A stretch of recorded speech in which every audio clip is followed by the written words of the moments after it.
Hello les amis, bienvenue sur la mécanique selon boule. Bon bah voilà, de retour dans le garage. On est samedi, il fait -1 dehors. Donc ce matin, j'ai reçu la revue technique.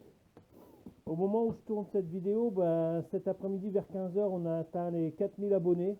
Donc bah, je vous remercie tous d'être fidèles et d'être là toujours avec moi dans toutes mes vidéos, dans vos commentaires, dans vos réponses, dans votre partage de connaissances aussi, si j'ai quand même pas mal de retours grâce à vous. Donc que dire d'autre? Tout de suite derrière la présentation de ce que j'ai commandé chez monoutillage.com, je vous mettrai le reste, pas le restant, mais la deuxième partie du démontage du moteur. Là, ce jour-ci, il ne me reste plus qu'à extraire le moteur du châssis, tout y est démonté. Donc vous verrez après dans la suite de la vidéo. Donc bah, sans plus attendre, on va faire le déballage. Donc là, c'est la revue technique du C8 et en même temps 807. Alors je vais essayer d'ouvrir ça assez rapidement. Voilà. En tout cas, c'est la première fois que je commande chez eux la revue technique en format livre, tout simplement. D'habitude, je les commande en format numérique, donc c'est-à-dire c'est de, c'est de l'instant T, c'est-à-dire que dès que c'est commandé, bah, on peut avoir accès directement à la revue technique.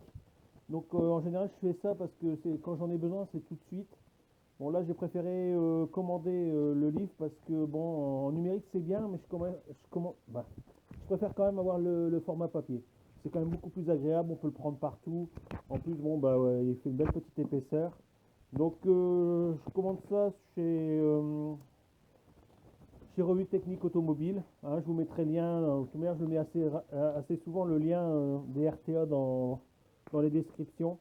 J'ai essayé de les contacter parce que j'en commande quand même pas mal chez eux pour voir s'ils pouvaient pas me faire un petit rabais.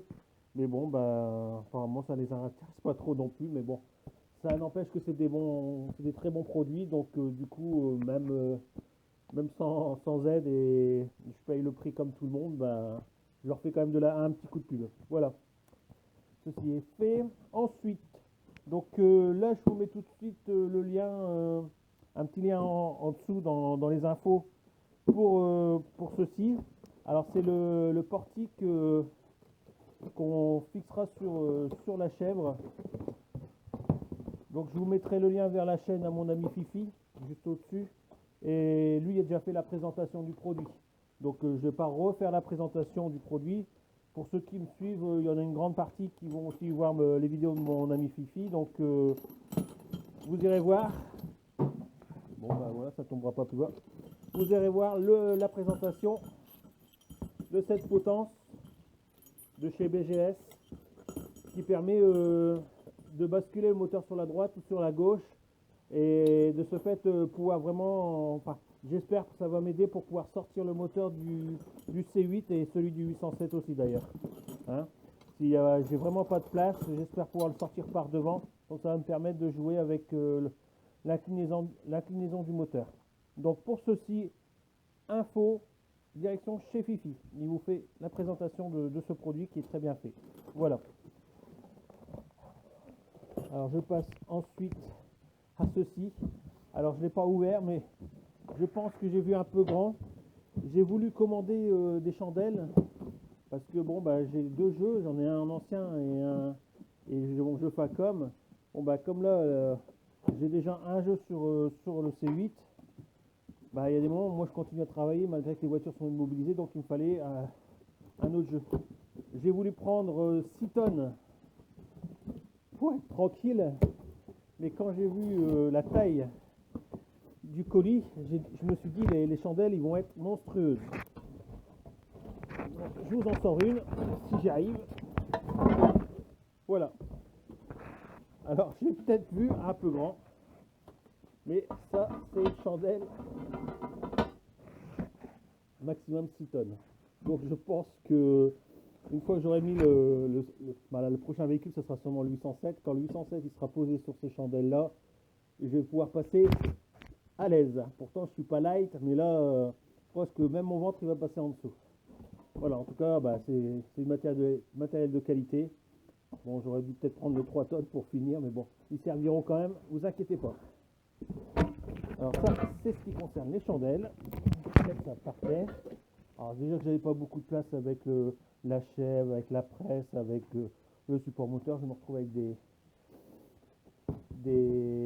des chandelles immenses. Donc j'ai pris le petit kit de cale pour mettre aux roues. Et quand on a une inclinaison de véhicule, c'est bien de mettre des cales. Donc j'avais toujours l'habitude de mettre des cales de bois. Bon ben, c'est quand même mieux, ça prend pas de place quand c'est rangé. Donc c'est quand même mieux des petites cales comme ça. Voilà. Et comme je fais aussi du dépannage, ça me permettra aussi d'embarquer plus d'outillage. Parce que c'est vrai que je suis toujours limité en place, quoi. Ensuite, alors vous verrez dans la vidéo, j'ai démonté l'échappement. Ça a été très long à faire dessus. J'ai pas eu beaucoup de place. Et j'aurais eu ce petit coffret, bah, ça m'aurait bien aidé. Parce qu'avec la place du cliquet, je pouvais plus passer ma main et vice versa. Tandis qu'avec ce système de petites roulettes, il vous suffit juste de mettre votre douille dessus et vous pouvez l'avoir en pleine main, et c'est-à-dire dévisser directement quand la vis elle n'est pas trop dure et que le cliquet justement où vous n'avez pas beaucoup de place pour travailler avec, ben avec on va dire, ce petit gadget, ben ça vous permet vraiment de mettre la douille et puis d'activer tout de suite sa rotation sans trop galérer. C'est à cliquer, ça fonctionne comme un cliquet et vous avez vraiment une belle prise pour pouvoir démonter toutes les vis qui sont vraiment dans des logements mal faits, où on n'a pas beaucoup de place pour mettre la main, plus un cliquet, plus une clé plate. Avec ça, bah, c'est vite fait. Donc on aura l'occasion de tester ça en vidéo. Et enfin, je me suis pris un coffret. Ça ne servira pas tout de suite pour le 807. Mais c'est quand je fais des distributions, tout ça, il y a des moments où j'ai des vis avec des filetages qui dépassent. Et parfois intervenir avec un cliquet et une douille, ça va pas parce que le filetage il dépasse. Alors je me suis pris un petit coffret avec des douilles percées, c'est-à-dire qu'on, malgré qu'il y ait un filetage, on peut vraiment aller chercher l'écrou jusqu'en bas. Donc voilà, je le voulais et du coup j'en ai profité pour éviter trop de frais de port, de prendre la mallette avec. Voilà. En plus il y a pas mal de petites douilles, torx, BTR, et ça permet vraiment d'avoir un démattement très réduit. Vous voyez là je dois être à peu près à même pas à 2 cm, un petit peu en dessous. Tandis que j'aurais un cliquet normal plus un porte embout, plus l'embout dessus, ça me fait 3,5. Donc vraiment un bon petit produit. C'est pareil, on aura l'occasion de l'essayer ensemble et je vous dirai le retour. Voilà. Donc ça sera pas sur le 807, mais c'est surtout pour les distributions, tout ça. Voilà. Mais j'aurai encore l'occasion de vous en reparler aussi. Donc voilà, ce qui en concerne le déballage, c'est terminé. Le cric, je l'ai commandé aussi, il va arriver. J'ai pris un en aluminium. Je voulais plus m'embêter avec un gros cric. Merci à tous les abonnés qui m'ont conseillé d'aller voir où j'ai acheté le cric pour faire un retour Facom, voir si c'est garanti ou pas. Je vous renverrai l'info dès que j'aurai été sur place, voir s'ils me font une garantie ou pas. Enfin, s'il y a un échange ou pas. Voilà, voilà. Donc le cric, c'est un alu, c'est un 2,5 tonnes. De toute manière, on verra dans la prochaine vidéo. Quand on sortira le moteur du C8, je pense qu'il sera arrivé. Voilà, je pense qu'on a fait le tour de tout. Je vous mets tout de suite la vidéo de la deuxième partie du démontage, enfin de la préparation du démontage du moteur. Et sûrement en début de semaine, bah, on sortira le moteur du véhicule et puis on fera le point dessus. Voilà, voilà. Allez, c'est parti pour la vidéo.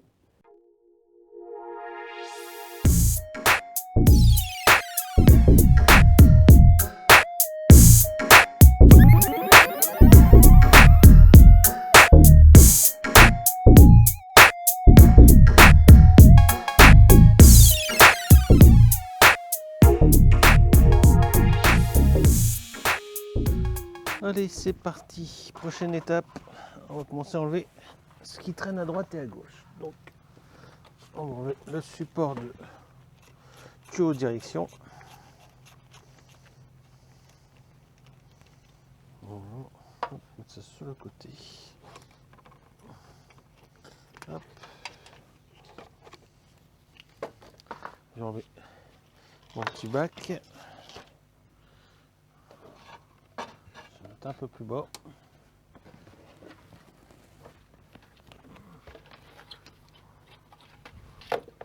Voilà. Et ça, je vais aller le vider.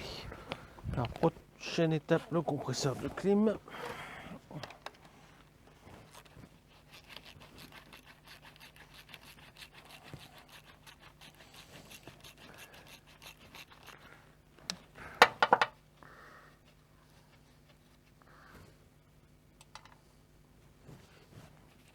Je vais mettre ça sur le côté. Je vais regarder si j'ai des bouchons. Ce n'est point grave, je vais boucher ça avec des morceaux de papier. On va faire les tuyaux de gasoil en attendant. Hop, un. Et deux. Hop. Ça, normalement, j'ai pas de souci, j'ai ce qu'il faut. Hop.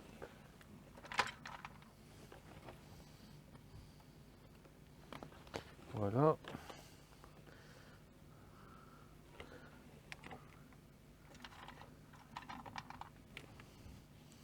Et voilà. Celui-là, ça va pas trop le faire.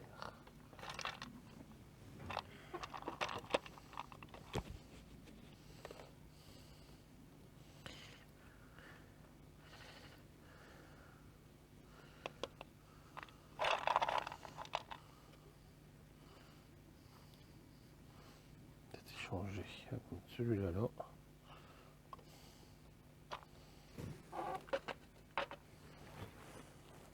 Voilà. Et le deuxième. Voilà. Ensuite, on va mettre. Voilà. Bon, ça n'empêchera pas de fuir, mais c'est juste pour empêcher différents objets de se mettre où il faut pas. Et je vais boucher le compresseur aussi.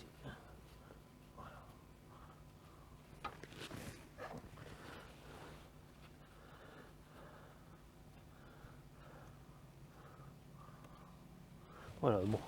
Tout ce qui est sur notre partie droite, côté volant, c'est fait. Donc on va dire côté distribution, tout ce qui a été démonté. On va repartir un petit peu sur le côté boîte. Alors on va attaquer le récepteur d'embrayage.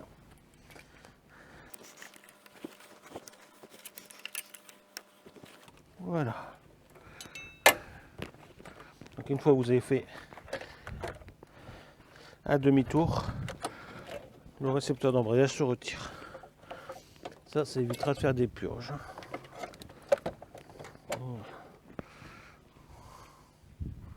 On va retirer tout de suite le câble de masse.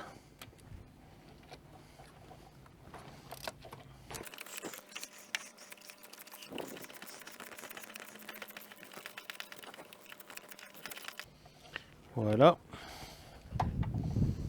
Ensuite, là-bas au fond, nous avons le connectible qui va sur la dépression pour le master back. On va mettre ça sur le côté aussi. Voilà.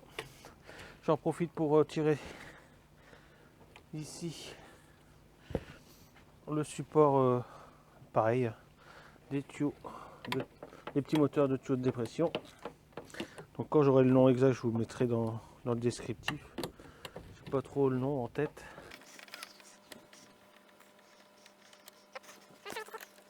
Voilà. Hop. Donc il va falloir peut-être que je dégrafe le faisceau. Donc on a ici. Hop. Et on va enlever les deux fiches. Ça, les fiches ils vont rester sur le véhicule. Voilà. On va essayer de coincer ça pour que ça gêne pas au moment qu'on va retirer le moteur. Voilà. Donc ici c'est pareil. On n'a plus rien au niveau du dessus. Il nous reste. On va peut-être faire tout de suite tant qu'on y pense. C'est le. Je ne sais pas si vous voyez bien. Je vais vous rapprocher. Voilà. Alors on va faire la durite de chauffage qui est là-bas au fond pour pas l'oublier. Voilà. Hop comme ça. Je ne sais pas si elle reste sur le châssis ou si elle vient sur le moteur, mais au moins elle sera déverrouillée au cas où. La deuxième, c'est pas la peine, elle reste sur le véhicule. Donc voilà, on verra. J'ai débranché le tuyau du radiateur de chauffage, mais c'est pas encore sûr qu'il fallait le débrancher. Bon, je verrai quand je vais recevoir la revue technique, si elle n'est toujours pas arrivée. Donc s'il fallait l'enlever ou pas, ou je verrai quand je vais tirer le moteur. Dans tous les cas, il y aura encore le 807 à faire, donc on verra sur le deuxième véhicule, je vous en dirai plus. Donc on va commencer à s'occuper du faisceau électrique de ce côté-ci. On va sûrement enlever cette boîte là aussi. Donc on va enlever le calculo.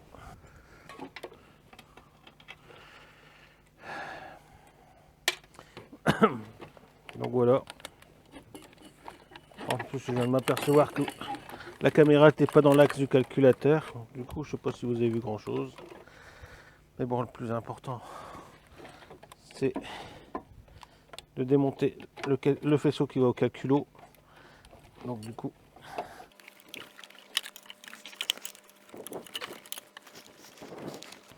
eh ben dis donc.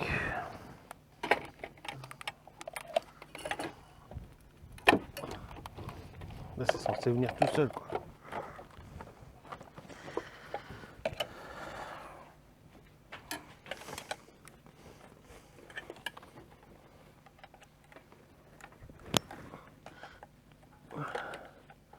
Voilà. Hop. Bon, je vais faire le troisième quand même.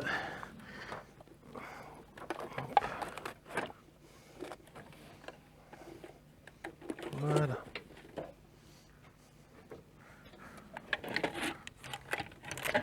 Alors, qu'est-ce qui nous embête encore? Ah oui. Voilà.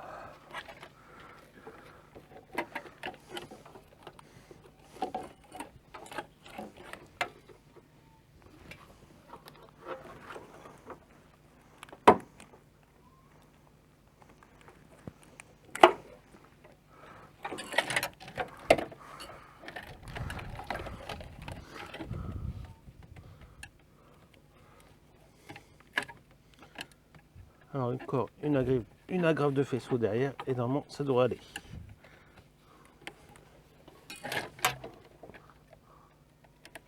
Voilà.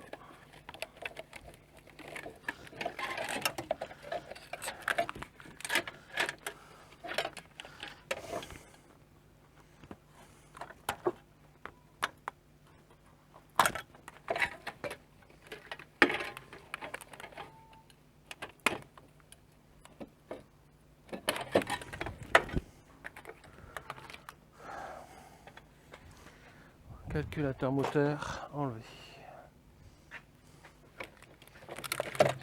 Voilà, comme ça, on va tirer le faisceau et mettre ça sur le côté pour l'instant. Alors là, je vais enlever le manchon d'air qui est ici. Ce sera toujours plus simple. Hop.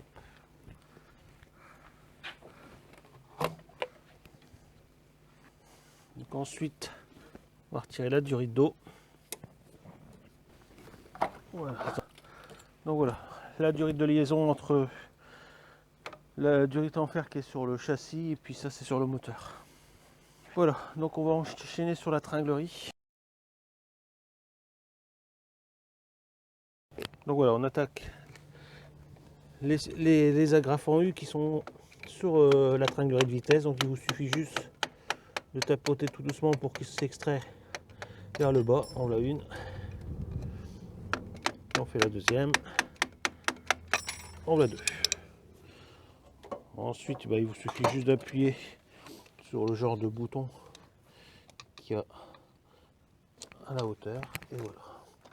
Et on fait pareil de l'autre côté. Donc là, il sera peut-être moins visible sur la vidéo.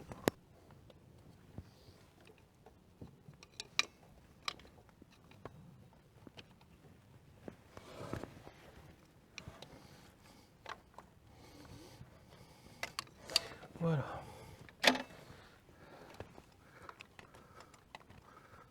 Hop. Il suffit juste de les décrocher et les mettre sur le côté. On a sûrement l'occasion de les revoir par en dessous.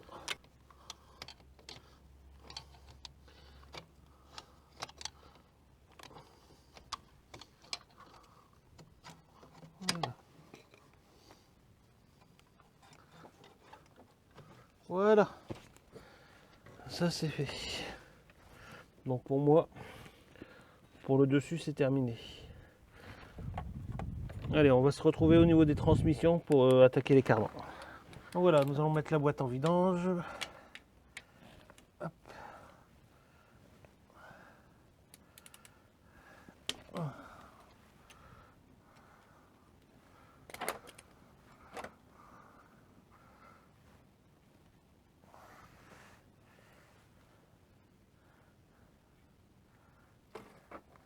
Ah, bah, il y a de l'eau dans, il y avait de l'eau dedans. Il y avait de l'eau dans la boîte. Ah, c'est quoi ce délire? J'ai une petite douche d'eau avant d'avoir l'huile qui arrive. Je sais pas pourquoi. En même temps, je vous fais voir. Apparemment, les vis qui maintiennent le cardan en place, bah, ils y sont pas. Il y a les deux écrous qui y sont pas là. Alors, fait chier. Bon. Ça me dit pas pourquoi il y avait de l'eau dans la boîte. Bon, je vais laisser couler puis on va attaquer les cardans après.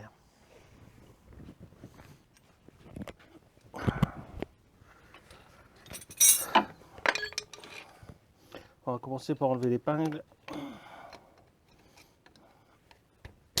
Voilà. Ensuite, le cache. On bloque le tournevis dans le disque. Et après, il ne reste plus qu'à desserrer cet écrou.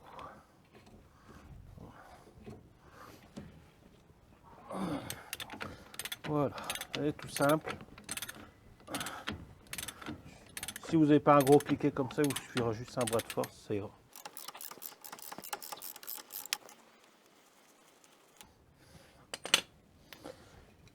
Voilà. On va décrocher les supports de faisceau pour dire de flexible. Voilà, voilà. Là, ça c'est notre capteur d'usure de plaquettes. Là, pour avoir un peu plus de marge au niveau du déboîtement de cardan. Et ici, capteur ABS. Voilà. Donc il ne nous reste plus qu'à enlever les vis qui maintiennent l'amortisseur.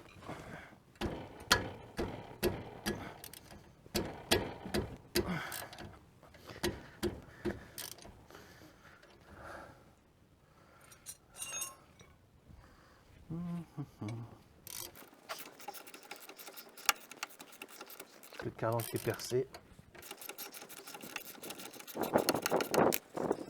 Le vent qui se lève. On a eu du soleil tout à l'heure. Hein. Il commence à être grisonnant. Alors le deuxième tout de suite.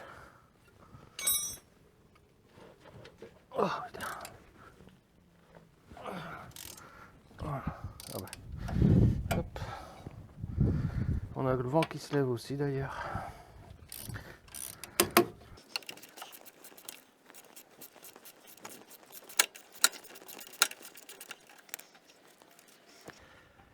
Voilà. Avant d'enlever la dernière vis, je vais quand même enlever la rotule de direction pour pouvoir avoir un petit peu plus de marge en manœuvre.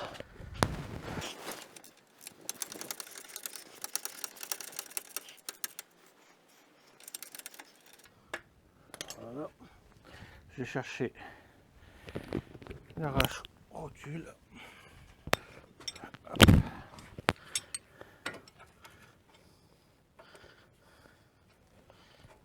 J'enlève pas l'écrou, ça va pas le faire.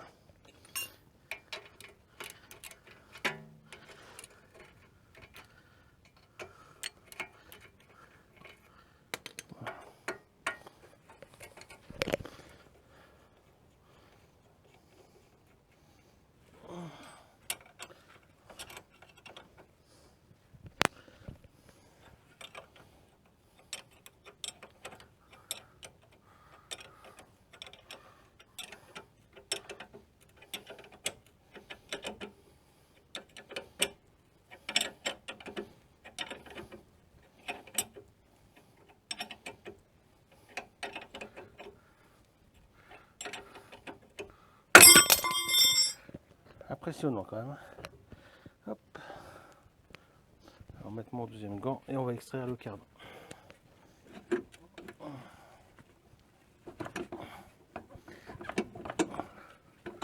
Voilà, hop, tout de suite, une pression vers le bas et on pousse vers le fond. Voilà, pour éviter qu'on perce le soufflet. Bon, même si là c'est déjà fait. Une petite poussée. Voilà. Attention au capteur. On va y mettre même un peu plus de mou. Voilà. Voilà. Je vais sortir côté capteur. Voilà.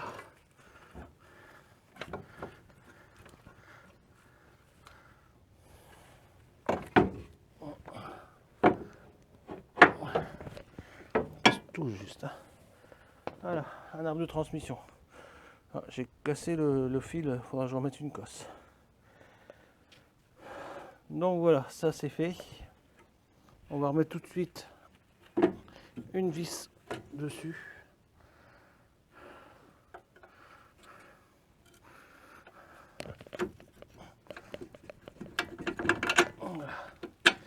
Voilà, pour éviter que ça tire sur les flexibles.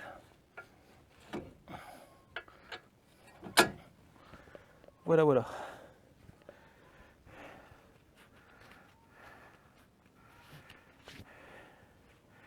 Bon, il nous restera ici le levier de passage de marche arrière, enfin le câble de passage de marche arrière.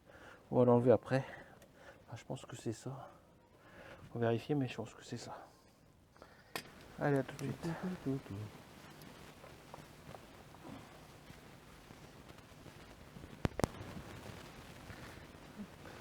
vais monter ça. Là.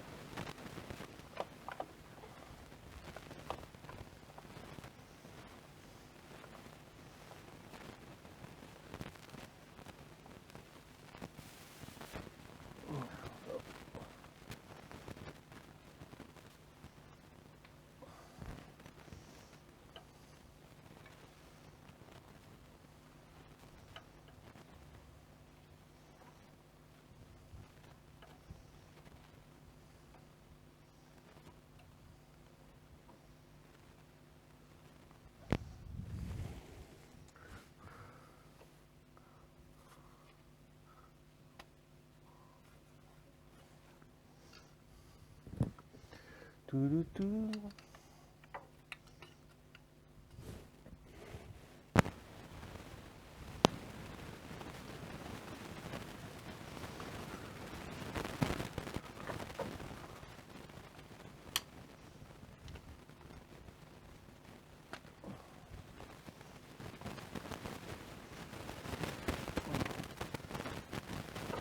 Voilà. Donc, je pense que c'est vraiment pour passer la marche arrière. Donc voilà, on va aller voir de l'autre côté pour faire la transmission, puis bon bah allez, c'est parti. On change de côté.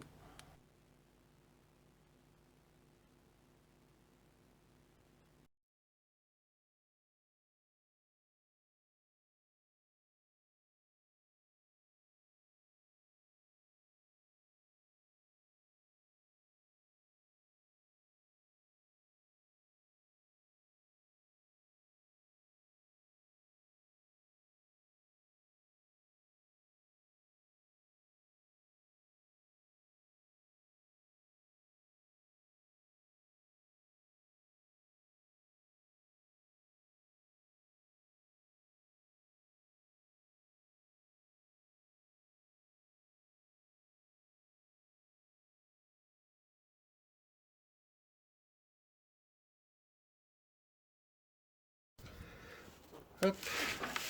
Bon, les écrous sont pas dessus, mais on va déjà extraire le cardan. Pour ce faire, il vous suffit de taper avec un chasse-goupille ou un burin plat au niveau du cardan pour extraire le roulement.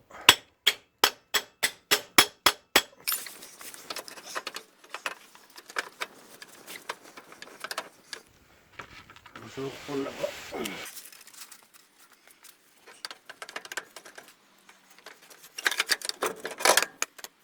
Voilà, le deuxième cadran est enlevé. J'en profite tout de suite pour remettre la vis à l'amortisseur pour dire que ça tire pas sur les flexibles. Je vous rejoins tout de suite. On va en profiter pour retirer l'anti-basculement.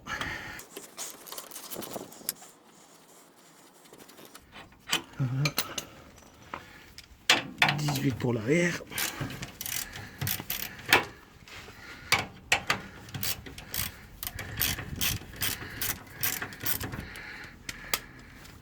Je vais montrer vite fait avant de finir. Si vous voyez bien, vous voyez le gros bloc là-bas avec les tuyaux qui arrivent dessus. Donc c'est ça le système Webasto. C'est un chauffage autonome qui sert à chauffer l'habitacle en prenant du gasoil. Ça sert de petit chauffe-eau. C'est autonome. C'est le principe des chauffages de routiers dans les camions. C'est à peu près le même principe.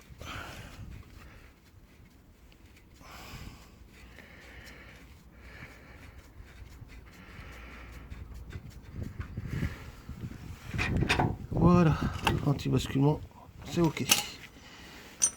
Donc je fais le point sur ce qui reste à faire. Je crois qu'il reste que l'échappement. Donc je vérifie bien, puis on se retrouve après si on fait l'échappement.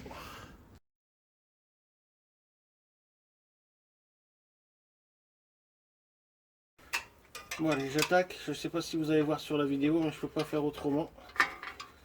C'est l'ancien système, genre les 205 là. Le système avec leur ressort. Ah, ils ont pu évoluer le truc.